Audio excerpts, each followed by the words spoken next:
The advice and opinions expressed by the host of Autism Live and her guests are meant solely as suggestion and should not be in any way construed as child-specific advice. The Center for Autism and Related Disorders advises working with a board-certified behavior analyst who has experience with autism before starting any intensive behavioral intervention. Any choices you make in determining your child's treatment are completely at your own discretion.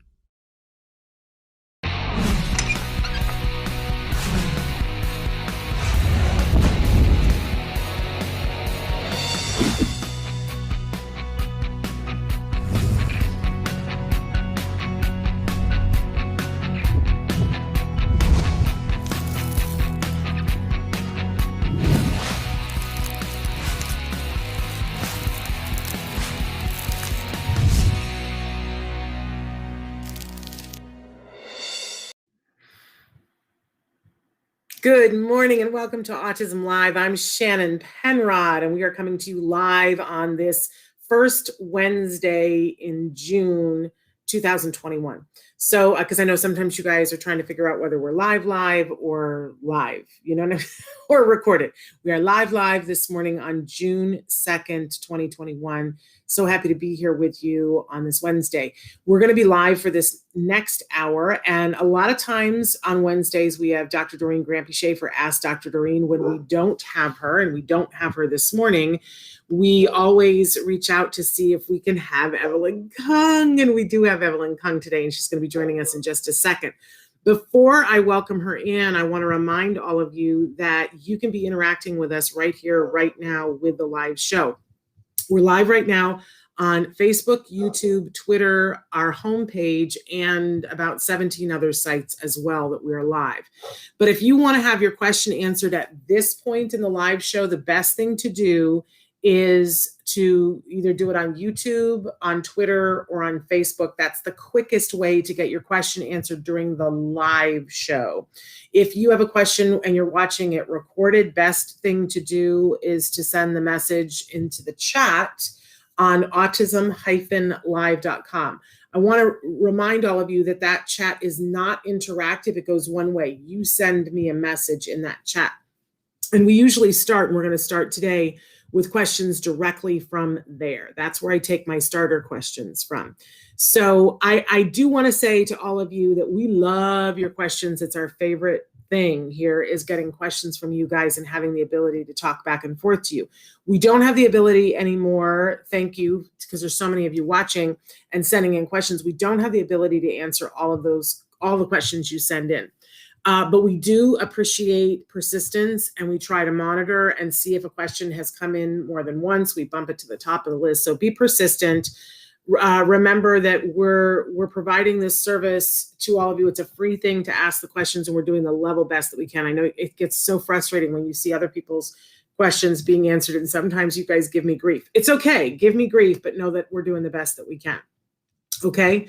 There's no malice intended. We're not trying to ignore anybody or overlook anybody. We're doing the level best that we can.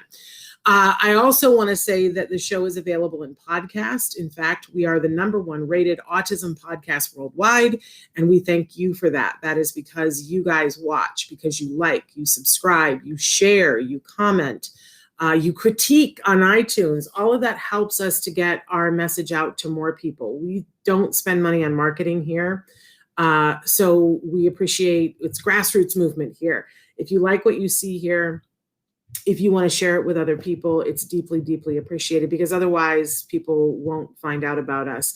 And our whole goal here is to provide information and inspiration in an easy to find format where anyone around the world might be looking, and to have at least an element of this be back and forth so that you can have a way to ask questions. I want to be clear, because so many of you have reached out recently and said, talk to us about, who's who and who's what. I want to be clear that I am not an expert in autism, although I'm about to welcome one, and that I am not an individual on the autism spectrum. I'm in another category, which is people who love people on the autism spectrum. I happen to be a parent of a fantastic young man who turns 18 and Saturday. How many days is that? I can't even do the math.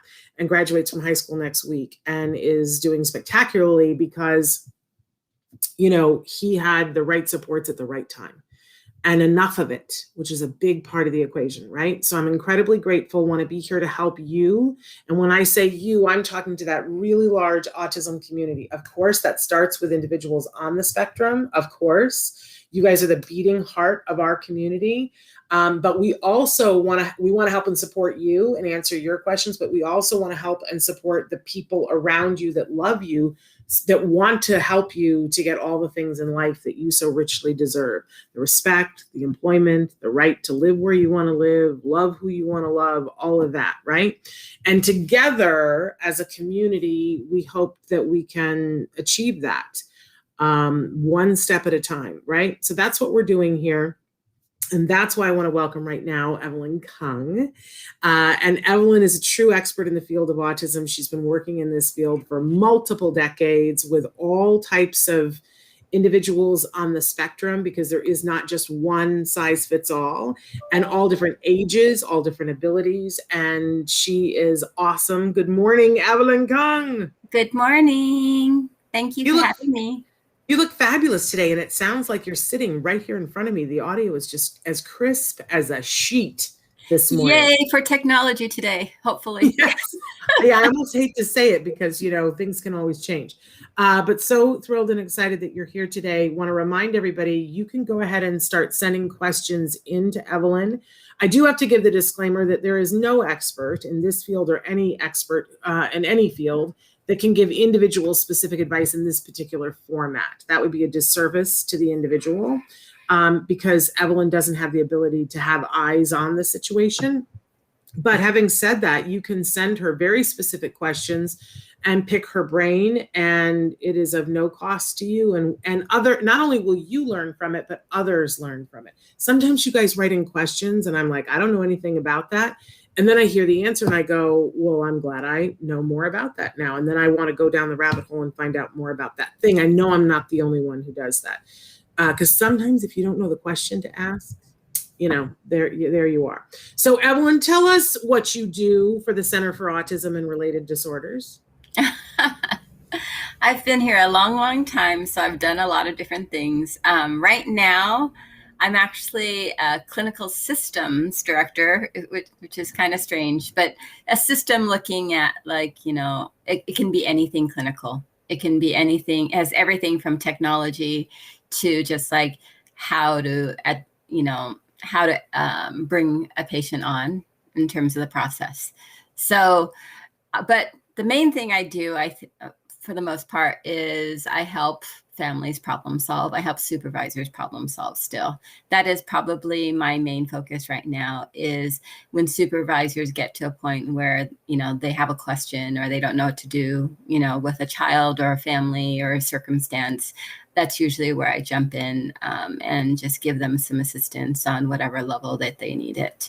And then I also am looking at those kids who, like, when they're coming in little, and it's just like, if you can go on and live a regular life, like all those neurotypical people, let's do it. And trying to get them through and get them the therapy that they need so that, they can go on and just live their happy little lives wherever they want to go. So love that.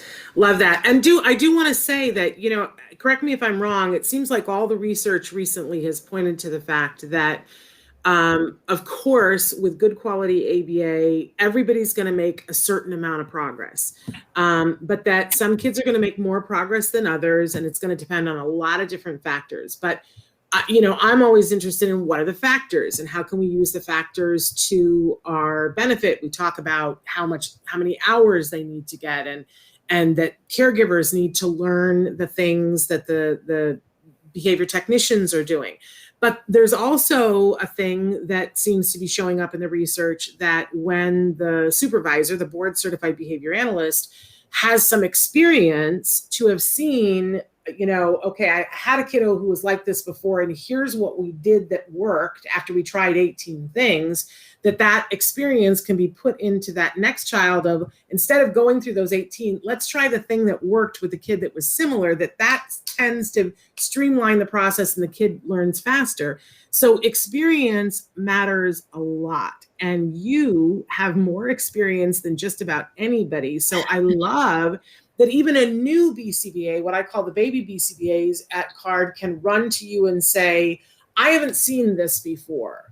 And then you can look at the video, you can look at the kiddo, and you can say, but I have, and here's what I have to share that will make this faster, which I just think ups everybody's game. And I know that that's why you're doing it. So I just wanted to say thank you. Oh, it's my pleasure. I love it. You know, I always say that I'm very blessed because I actually love my job and I love problems. Well, I don't even know what to say or do about that, but you love problems.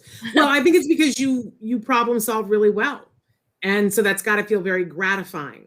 Yeah, it's definitely gratifying. And I always say, like, it's amazing, you know, normally you only can view your own children and how they develop. But, you know, I've been able to view kids. I think about the oldest kid I've worked with is 30 now. Wow, that's amazing.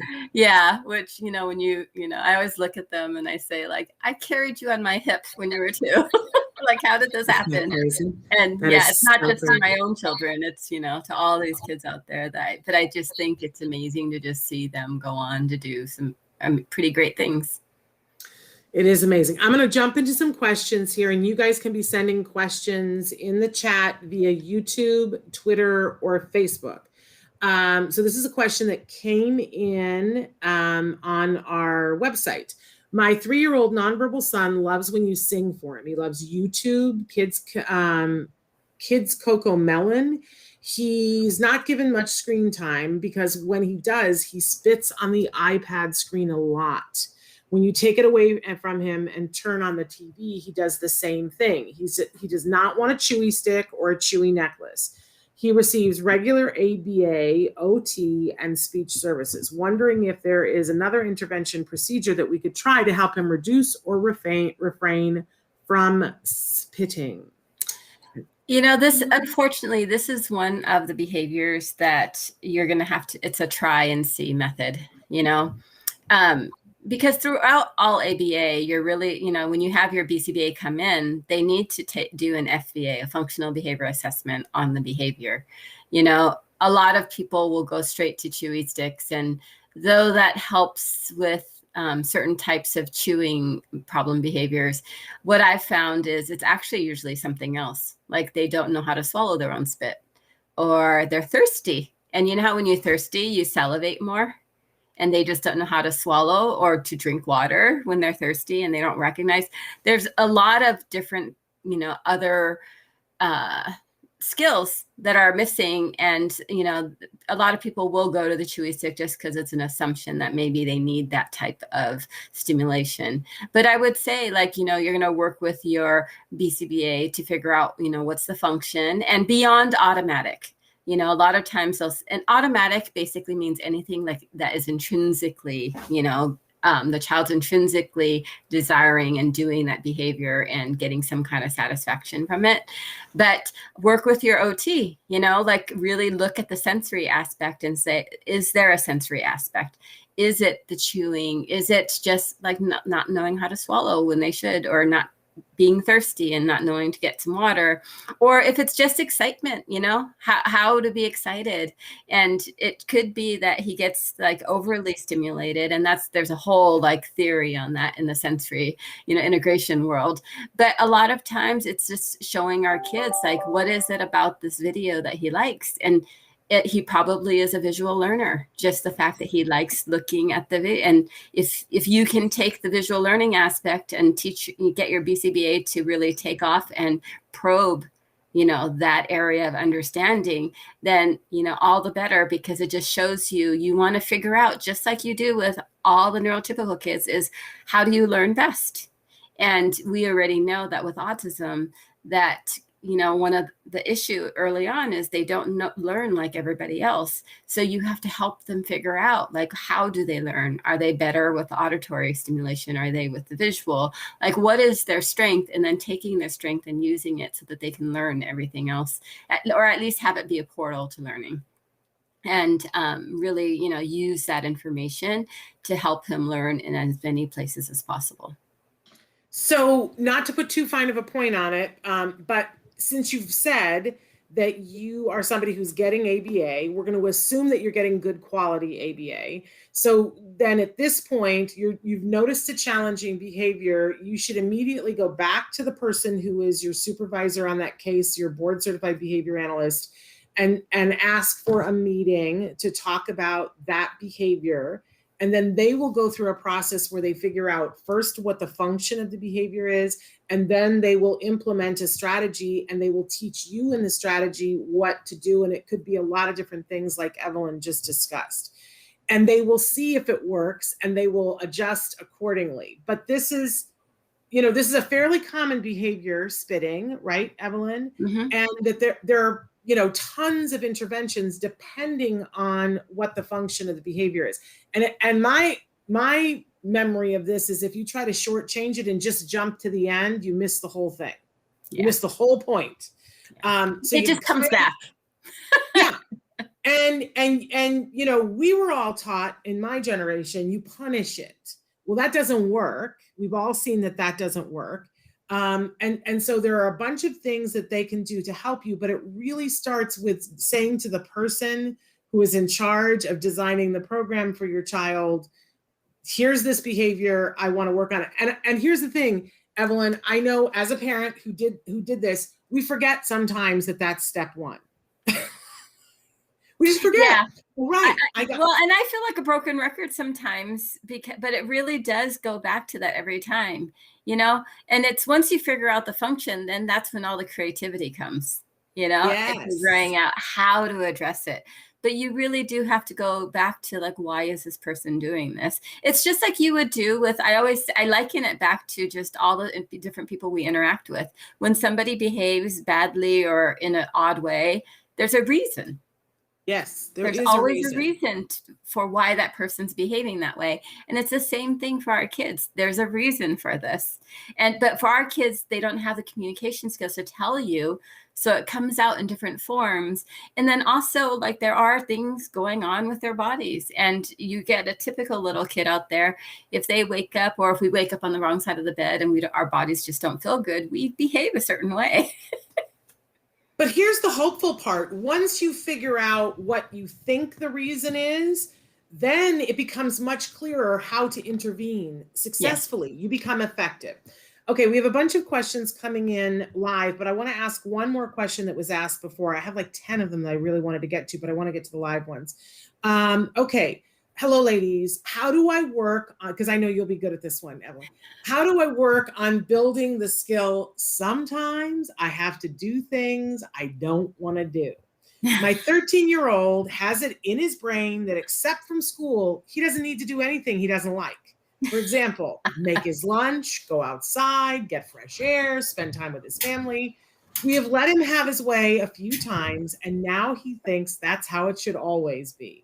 He's very content sitting on the couch with his iPad. He's homeschooled and doesn't have friends. He says no to almost every suggestion, and we end up forcing him out of the house sometimes, and he will say he had fun.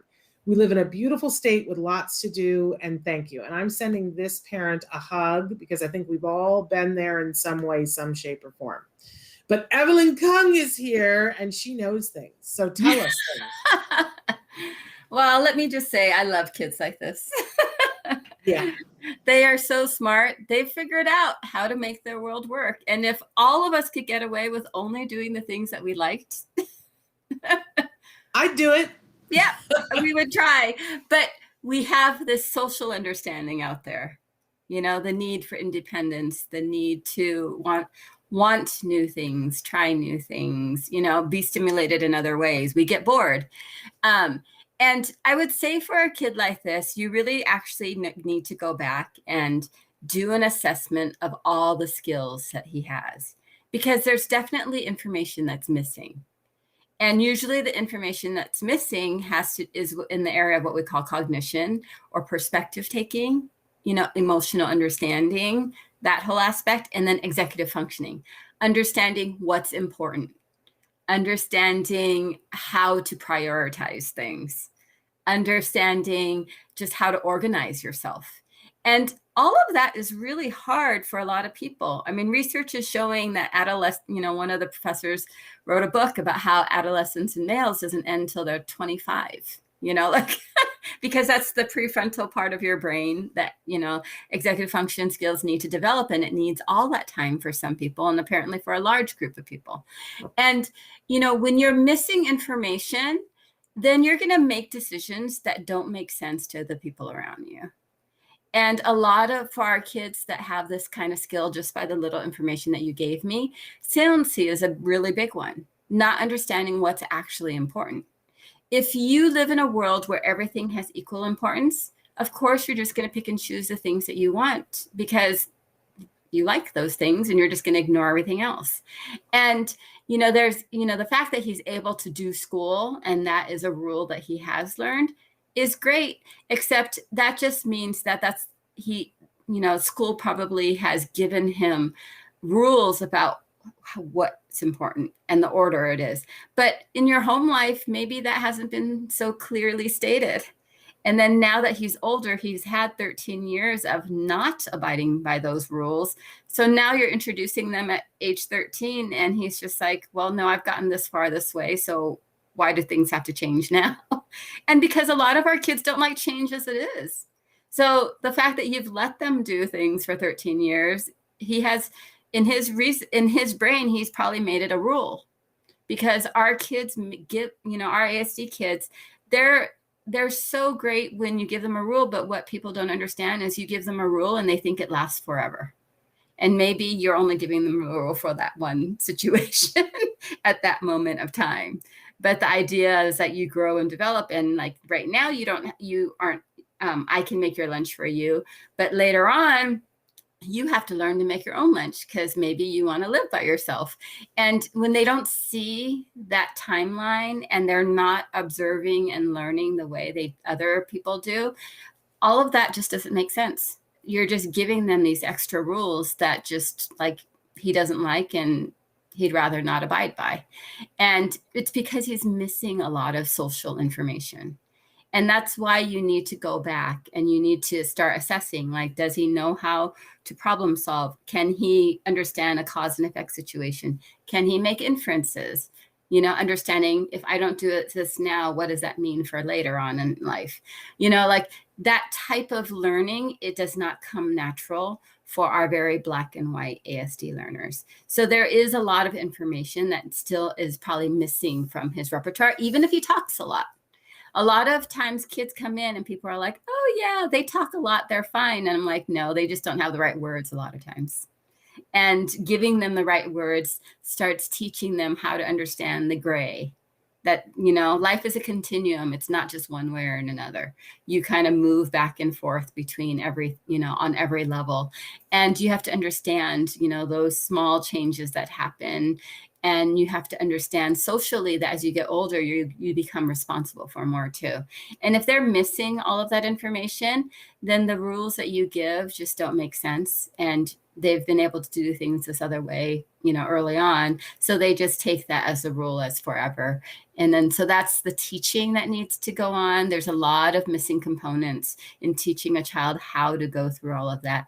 And, I have to say, like, even though you haven't said this, the lack of understanding of what authority means needs to start being met or being talked about, because they won't understand it right away, because authority changes depending on who you're with, where you're at, and what's going on. And in school, it's very clear what the authority is.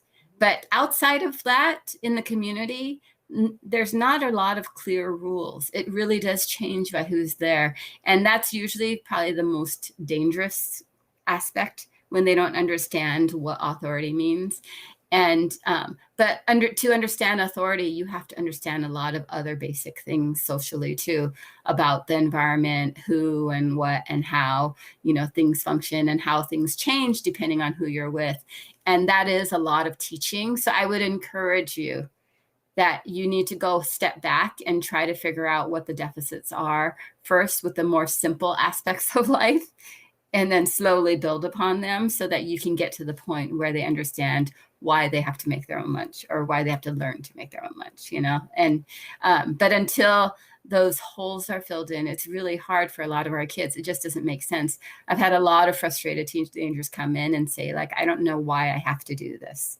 And I'm just like factually showing them, you're not always going to be 13. You're not always going to be living at home. Aren't there things that you want to do? Because if there's things that you want to do, these are all the things that are needed to get to that point. And so that it's just more clearly mapped out for them. And then it gives them reason to learn how to do some of these other things daily, because then they're looking for that goal or that reinforcer that's coming along. I love that you're talking about all this stuff, because I think it's so important. And I've seen the difference from parents who really take this to heart with a 13-year-old and really start, filling their bucket with all these skills to get them ready for that later on, and having them do chores and, volunteer places and get those pre-employment kind of skills happening, and try other leisure activities and things like that. Because I've seen what happens when they don't, and then they just keep, how often do we get the question from, I remember the one mom who wrote in and said, how do I get my adult daughter, all she does is sit on a chair all day long and stir her coffee, and she's not doing anything else. And my heart goes out, because I think it's really critical that we acknowledge the fact that even though our kids are on the spectrum, they're still 13-year-olds when they're 13 in a lot of ways. And the movie that helped me the most, and I encourage all parents to go and watch it again, is that Disney movie. Is it called Inside Out? The one where all the emotions live in their head and have characters. But the thing that really hit home for me, and Jem was just about turning 13 when that movie came out. And I had an opportunity actually to interview the people who made the movie, Pete Docter, and I can't think what the other gentleman's name is, but they were saying that the reason why they made the movie is because one of them, their child was going through that 13-year-old thing, and it was like joy took a back seat. They had gone through all this time being joyful, and that joy took a back seat, and they wanted to better understand it. And I think it's a great movie for everybody, but I think for a caregiver to watch that when your child is around 13, to have an understanding of things in their head are shifting and going different places, and they don't quite, even if they're on the spectrum, a lot of times they don't fit, they feel that they don't fit into the little kid stuff, but they still want to do it. And it creates this whole thing. So I applaud this parent. I think it's really important that they listen to all the things that you just said, Evelyn. In a minute, we're going to talk about skills and how you can access some things and skills for free this week that might be of help. But I especially want to acknowledge the thing about, when she said sometimes we take him places and he doesn't want to go, but then he says he had a good time. I had to motor my son through a lot. And it might take 2 hours. I'd say we're going to a festival, and he'd go, I don't want to go. I'm playing a video game. And he didn't know what a festival was, didn't know whether he would like it. So why would he leave the video game? And it might take me 2 hours to get him in the car to go to the festival. But I would always hear the same thing. That was great. Why don't we do more things like that? Well, yeah. And you have the innate understanding from an ASD person is change. They don't like change. They like things that are the same, but you don't want to, since they don't know how to reach out.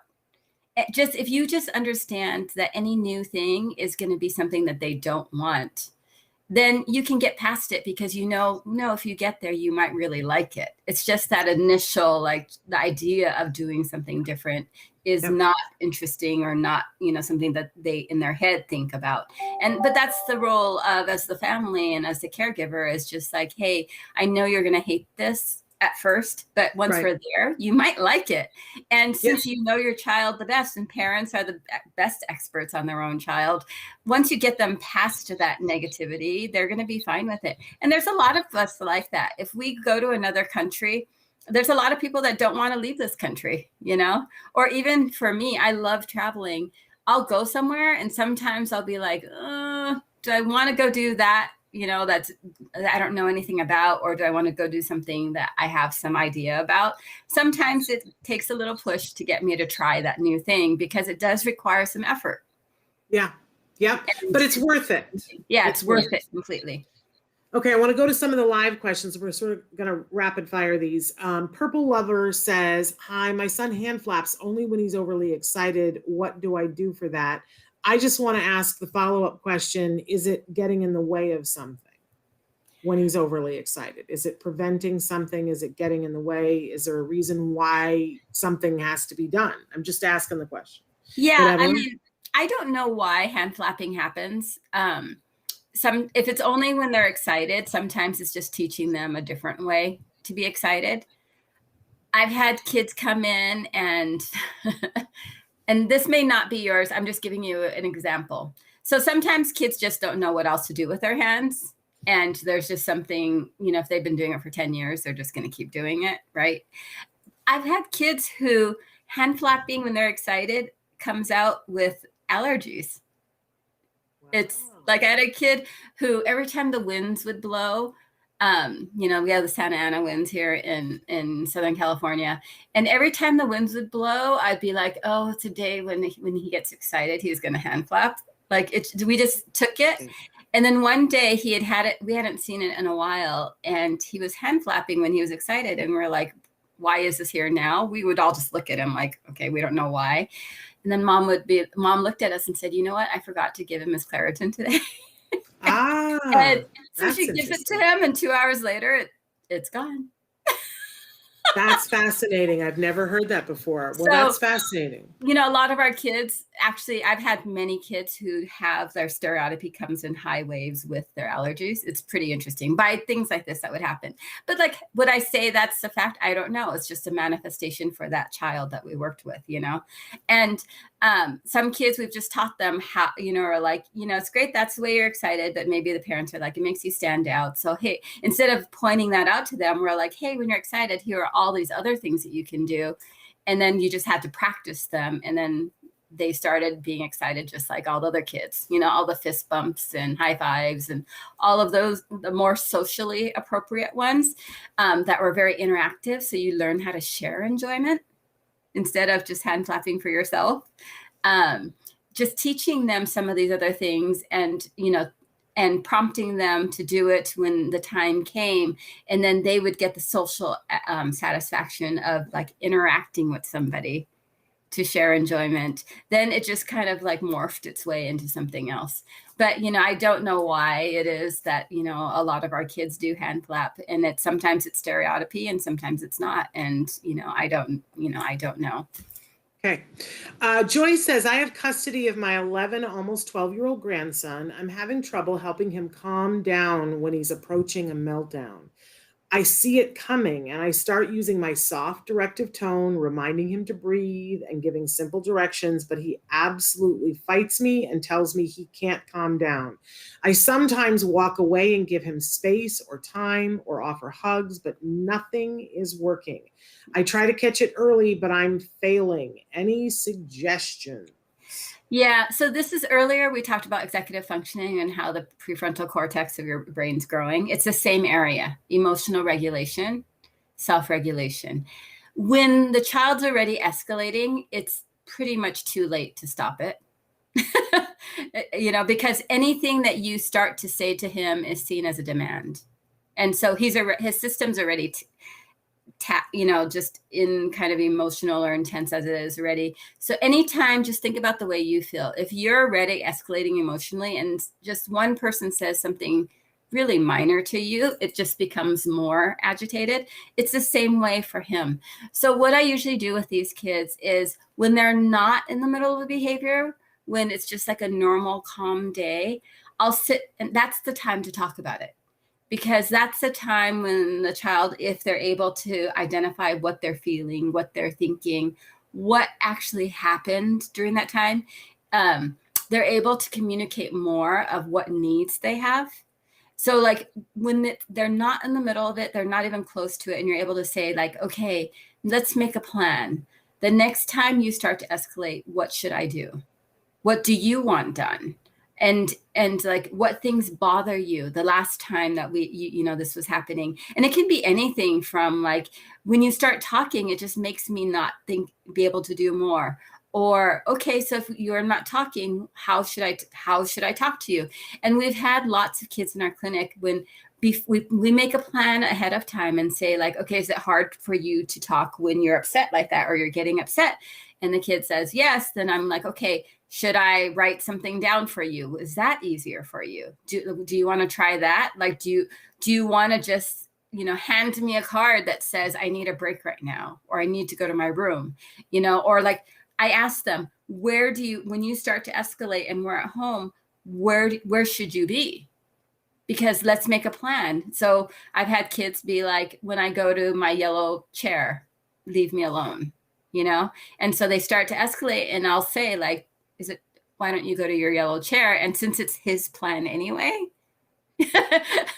they because when you get the kids so that they can help make this plan of what to do when they start to escalate, then they actually do follow through more, and then you'll avoid some of this emotional meltdown, because you have a plan, and they know what your plan is too, because they were there making it with you, and their likes and dislikes are embedded in, but also they know like, okay, this is something that I can do, that I was a part of, that I can get myself to, so that I don't escalate to the point of having a meltdown or, punching someone. I mean, we've done this with a lot of kids, and, you just have to kind of go through every aspect and make sure that when you're making your plan, like, where do you want to be? What bothers you?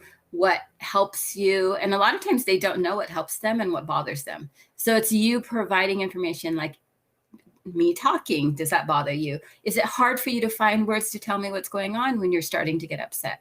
Like, where do you want to be? Does, light bother you when you're, getting upset? Would you prefer to be in a dark, cool place? When you're hot? Okay, so if we know you're hot, part of what I'm going to give you is I'm going to give you some cold water when you go, to your corner, like just whatever it can be to, so there's a lot of like choices, and there's a lot of discussion too during this time. And that's why it's important not to do it during the middle of a meltdown, and not to link it back to a specific meltdown, because that becomes negative too. If you're always going back and talking about a specific time when something happened, you're just trying to talk in general. And if you can get this plan, in place and write it out or put it out visually the way that he understands it, he will follow it. And you might have to prompt it a little bit to happen, but you'll see that he'll start to escalate, because everything that is bothersome will have been removed, or like attempted to be removed, aside from like maybe the issue that you can't do anything about. But when you get all this input from him to make a plan, and he owns the plan, because he's had input in it, and he's not in the middle of an emotional meltdown, and he's able to tell you what his needs are, then a lot of times this is the way to escalate. And the thing is, you also have to prepare, like if you're saying, okay, I'm going to set a timer, or I'll give you 10 minutes, and then I'm going to come check on you because I need to make sure you're okay. And if I come to you and you still need time, what are you going to say to me? I need to know what you say. Like, so they really have some control aspect too of it. So they're able to not have to think about the words to tell you that they need more time, but to have a script to just say like, you know what, I need more time right now. I need 5 more minutes. And you can map it all out, and it always works. And Evelyn, they are loving all this advice for this, but the question has been asked, what about if the child is nonverbal and not able to tell you all of this? Yeah, so it's a different aspect if they're nonverbal. If they're nonverbal, you're going to have to it's the same thing about in the middle of it, you're not going to make a decision. Okay, there's in the middle of meltdown for anybody, verbal and nonverbal, you're not going to do anything new. And just know that any interaction you have with the child is a demand. Okay, so even if you're saying calm down or breathe, they're all demands. Does not matter if you're verbal or nonverbal. And it's not helpful. Yeah, it's not helpful at all. So when the child is calm, you're going to sit there and figure out what will make him more calm. And you have to go through a list of whatever you tried, whether it's cool, or here, let me just shift you over here and I'm going to just not talk to you for 5 minutes. Did it work? No. Let me not talk to you for 10 minutes. Oh, that worked. So you know that, okay, now when he starts to escalate, you're going to stop talking, move him to a quiet space, a cool space, and you're going to give him at least 10 minutes alone before you do anything. Because the thing with nonverbal kids is there are a lot of things that set them off, and a lot of it is they can't communicate it to you. So the actual function is different versus the child who's very verbal and is just upset about you know what he's upset about. So now you're just trying to like calm him down. The child who is nonverbal, you have to figure out what's the function again. Like, what is the function of this meltdown? Is it not getting access to something, not getting attention? Is it because he hates this activity and he wants to run and avoid it? Like, there's a lot of, or is it a sensory issue and he can't tell you that he can't stand the sound of a toy that you just bought him? Like, there's a lot of other things. So when it's nonverbal, you have to go through what we talked about earlier is finding the function. And then once you have the function, being able to create an intervention plan specifically for it. And that's the difference is with the child who's very verbal, they're telling you what's annoying them. They just can't tell you what will help them calm down. Right. So it's different. Can I also throw in there that, because one of the things that I see both in myself, and I'm just going to, because I'm a very allergic and reactive person, but then I saw this in my child too, and I see this in a lot of other people's children, is that when it's like there's tantrums and then there's meltdowns. And one of the things that I always like to talk about is that when it's a meltdown, we can't just decide that we're not going to look at environmental things. Because as you were saying, sometimes it's a sensory thing. And I know I am allergic to wheat. And if I try to be so careful about getting wheat, touching anything that I'm doing, because if I get exposed to wheat, I get hot. And it feels like there are bumps pushing up on my skin. And it's like with a dog, hackles are raised, like I can feel the hair on my head standing up, and I'm hot and I'm irritated. And you could say anything to me. You could say, "You look beautiful today." And my response will be like, "Don't talk to me. I don't need to hear that I'm beautiful. I am angry." And for people who are around me, they're like, "What's up with her?" And now at this age, I recognize it and I take Benadryl and I go to bed if I start to feel this, because I don't like who I am when I have wheat. And I thought about that with my son. I was like, what is in his body? Because there are times when he would behave in this way that it didn't, went beyond a tantrum. Went beyond a tantrum. But I couldn't figure it out without, and this is going to come out of my mouth, it's not my favorite thing, but I had to take data. I had to start to journal. That's why I pulled out this paper. I had to start to journal when he would have a tantrum. And I've talked with you guys before about the ABC across the top and what happened before, what the behavior was, what the consequence was. But when it was meltdowns, can I tell you, for me, the most elucidating part was what happened before, that I started to notice, if he has lemonade, an hour later after having lemonade, we have a meltdown because there is a color in the lemonade that he's reacting to. And you don't know that stuff unless you take data and you literally carry around the piece of paper and write down everything. So I'm annoying, but isn't that like it? Do you find that to be true, Evelyn, in a lot of kids, that there's this something is happening that's environmental? It could be the tag on their shirt. It could be fluorescent light bulbs that are kind of off and buzzing.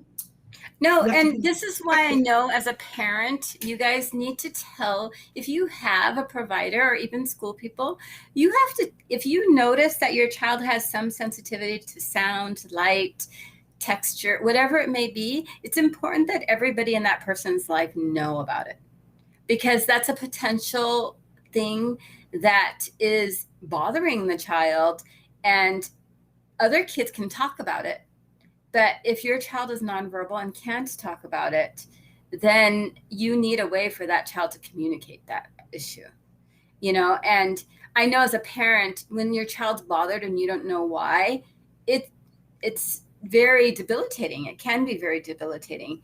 But if you can go through your checklist, and anybody is with your child can go through the checklist and figure out like, oh, maybe it's the shirt, let's change your shirt, or maybe it's the light, let's turn it off because he can hear the sound, not because of the light, but he can hear the sound of the light.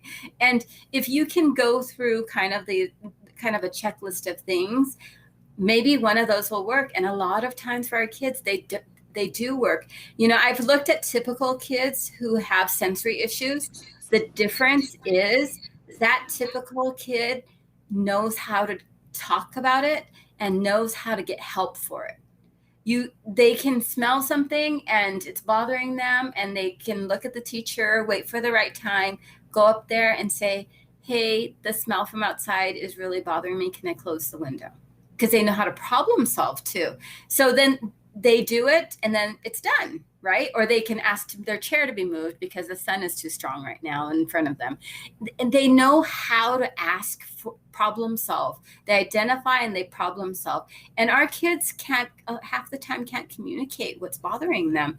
And because it's not just one item that's bothering them, it's the idea of, a label on their shirt. Okay, that's pretty clear. But what happens if it just the back of your shirt is scratchy? And I can't tell you, and there's no label there. Our kids have trouble with generalization. And it's the same thing. Something can bother them, but they may not be able to generalize it from one to the next.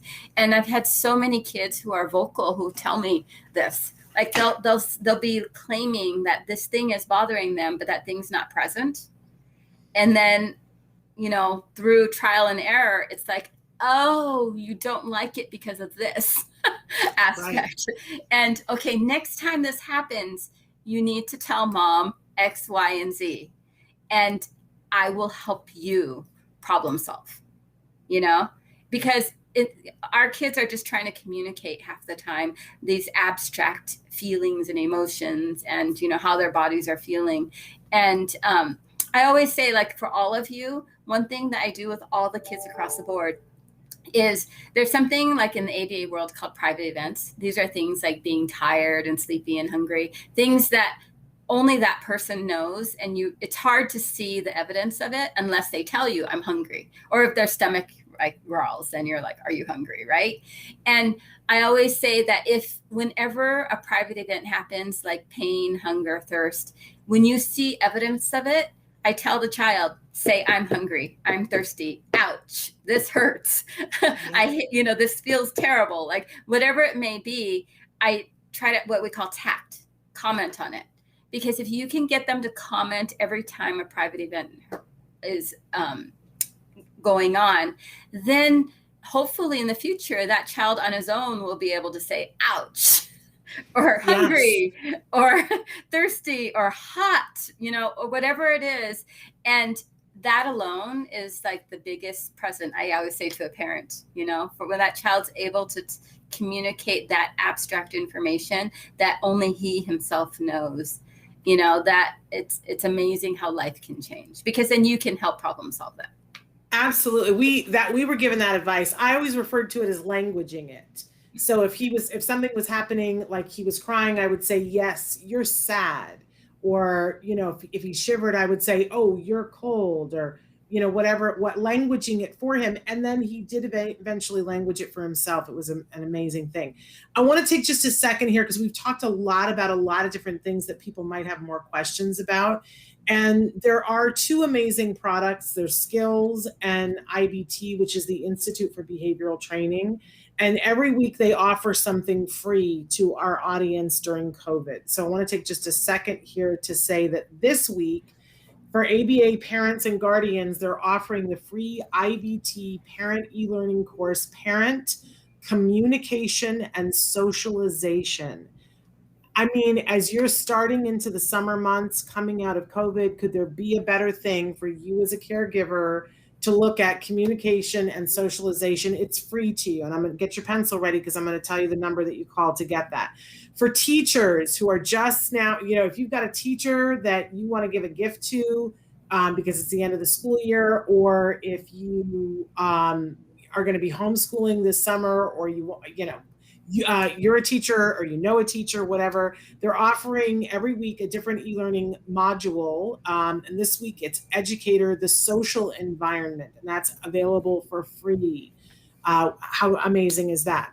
They are also continuing to offer their RBT 2.0 training course. This is the Registered Behavior Technician, the portion of it that's online, the coursework. It's a 40-hour course, and that is free to parents on a case-by-case basis. You have to be willing to do the 40 hours. So you'll need to call them if you're motivated to do that. And in addition to that, they also have all of Skills products are 10% discount. We've talked a lot today. Evelyn has brought up getting a functional behavior assessment and coming up with an intervention plan. There is a tool, a behavior intervention plan tool builder in Skills, and it's all that and many other things are 10% off right now. What you need to do to be eligible for any of these free things or the discount is to call this number, 877-975-4559. Again, that's 877-975-4559. You'll tell them that you saw it on Autism Live, or you can say Shannon sent me. I always joke and say, ask them for the friends and family discount. I think they think I'm crazy, but there's really useful stuff and it's free. So why not? Why would you not take advantage of that? So if, Parker has written in a question about somebody having meltdowns in the UK where they don't have access to ABA, IBT and doing that course, that will give you all of the different strategies to be able to do that. I will say that if you are requesting any of these things and you are outside of the US and you're not able to call that 877 number, please feel free to email me your request and I forward all the overseas ones directly over to them and they'll email you back. It usually takes a week or two, so I just want to warn you about that. Christina wants to know, how do I get my child not to suck his fingers? He's 8 years old, and this is a health concern. He sucks his fingers for comfort. He does not like chewy. He is nonverbal. Yeah, it's in this situation, it's like thumb sucking, right? It's comfort. It's relaxing. It's going back to the function again. If it is purely comfort, depending on level of understanding, there are other ways that comfort can be had. And it might be that you'll have to do some inventory exploration. Like, are there other things that actually comfort him? Because actually that's what happens as you grow older, right? We have little babies who thumb suck for comfort and kind of self-calming, but they grow out of it because they learn other ways to get comfort and to calm. And so it might be that while he's finger sucking now, you might start introducing, whether it's music or maybe weighted blankets or certain texture of a blanket. Like, if there's something else in his life that is very comforting, you might start wanting to bring that out so that he gets access to it more in a more appropriate way. Because once he starts learning that these other things can be comforting, then you can start decreasing, the thumb sucking or the finger sucking, because of COVID and, germs and everything else, it is a big health concern. So that is like one of the things that can be done, is you need to start figuring out what other things can calm him and making those things easily accessible. So it might be like with some kids, if there's like a certain, some of our kids like texture, right? They love the blanket and they love the way it feels a certain way. I actually will tell parents, hey, let's see if there's any clothing made out of this. And if there is, whether it's a hoodie or a sweatshirt or like a sweater that's made out of it, let's make this like the comforting item that they can put on and that just makes them feel good. And maybe that's enough comfort to get them from to going through the process. On the other hand, to counter the all the thumb sucking and finger sucking and all of that, is I give them a rule. Like I start, and the thing is, you have to reinforce it consistently if you're going to teach them rule, just like with anything else, in that if you are going to suck your fingers, you first need to go wash your hands with soap and water for X amount of time, dry it. And then if you're going to suck your fingers, you have to go in your room. Like I'll start putting rules on it. Like, this is the only time, and you can't touch anything else in between. And then after you're finished sucking your fingers, you need to go wash your hands, soap and water, the whole deal, dry them, like, and it becomes kind of punishing because the effort, amount in having to wash your hands twice, beginning and end, it becomes annoying just because of the amount of effort involved in that.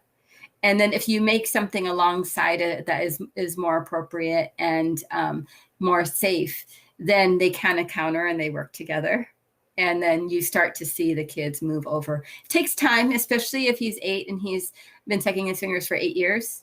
You're not going to get rid of this overnight.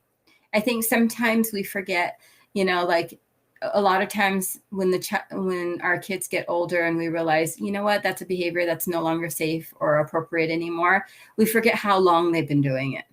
Yeah. And how often. And if you want them to learn another behavior to replace it, you have to be consistently implementing it and reinforcing it for a good amount of time. If they've been doing that 8 years, you're not getting rid of this in 2 days. It might be you're doing this for 8 months, but it's okay as long as it's going to come. And so I think a lot of times families try things, but they don't try it long enough because it's a lot of work to make your child follow through. And I understand that, that it is a lot of work for follow through, and there's a lot of other demands going on in your life. So I always tell families that if you're going to teach a replacement behavior that requires a lot of effort on your part, don't start doing it until you're ready to be able to follow through and commit to a certain amount of time, a long enough time. Because if you start it and then you fail and you you don't follow through, it's just wasted effort on your part and on the child's effort, on the child's side.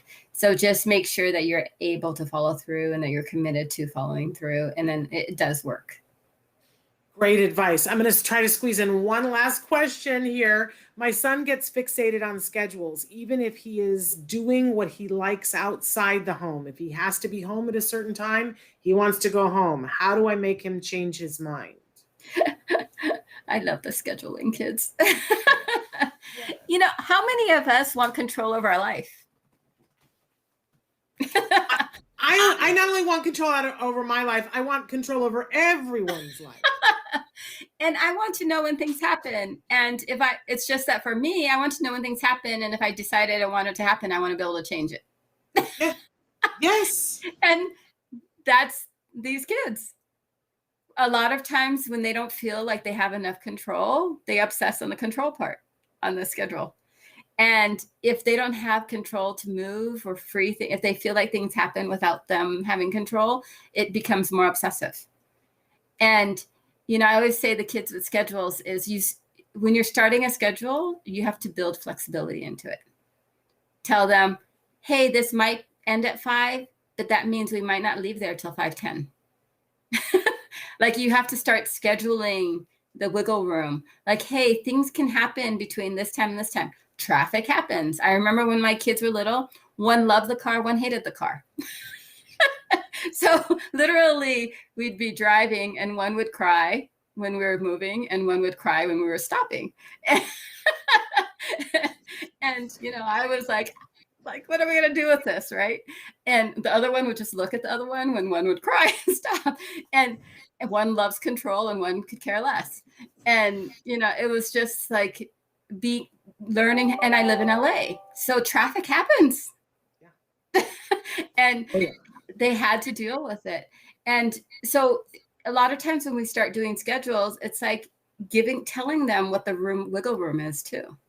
You're scheduling it in. Like this could be 15 minutes, but it might be 30 minutes because there is an accident, or this could be blah, blah, blah. And giving them the idea of like what that wiggle room is and how much change, because eventually with these kids with scheduling, you're going to teach them, hey, you can move this. This took longer, so we can move this somewhere else. And you actually start to have to build that into them to show them that this is how it could work. Some things you can change, like, hey, we were going to go get ice cream before we picked up so-and-so, but now we're going to have to go after because we didn't have enough time. But it's okay, you're getting your ice cream, one way or the other. But there's other things that don't change, like you're picking up someone from the airport. You have to pick them up. And we can't alter it. And so they start to learn what all the negotiables are and what's the necessities and how much room. And if you start building it in with that type of understanding, and it's teaching him too about saliency, like what I talked about earlier, what matters and what doesn't matter. Because a lot of times that is the control piece. Kids don't understand, like, why did we have to do this but not do this? Yeah. And it's teaching them that flexibility that they need to make schedules. And that's the quick answer. I just adore you. Thank you so much. I feel like we had the master class on executive functions today between all of the things put together, like, great things to work on this summer. And we're going to be showing you guys more fun things for the summer. I do want to thank Evelyn for being here. Thank all of you for being here. On tomorrow's show, I'm really excited because we have Veronica Hinojosa, who's going to be with us. Isn't she wonderful? And she's going to be talking with us specifically about sibling issues. I've seen her speak on this, and it's just absolutely amazing. And your guys are going to love it. It's going to give you some real ideas in writing your questions about sibling things, because she's fantastic on this particular subject. And then on Friday, we have Marc Atelier, who's going to be with us as well. And we're out of time, or I would wax poetic about him too. But definitely tune in tomorrow. It's going to be really fun, and I'll give you more information about Friday. Evelyn, thank you so much for being with us. Thank you for inviting me. All right, you guys, we'll see you tomorrow. Until then, give your kiddos a hug from me and one for you too. Bye-bye for now.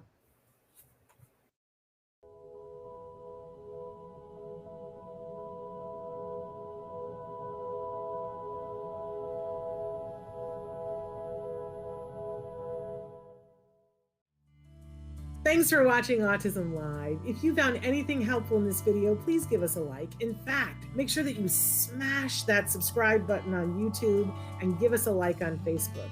You can also follow us on Twitter and on Instagram for important updates. And please download our free podcast wherever you get your podcasts. Thank you so much. See you next time.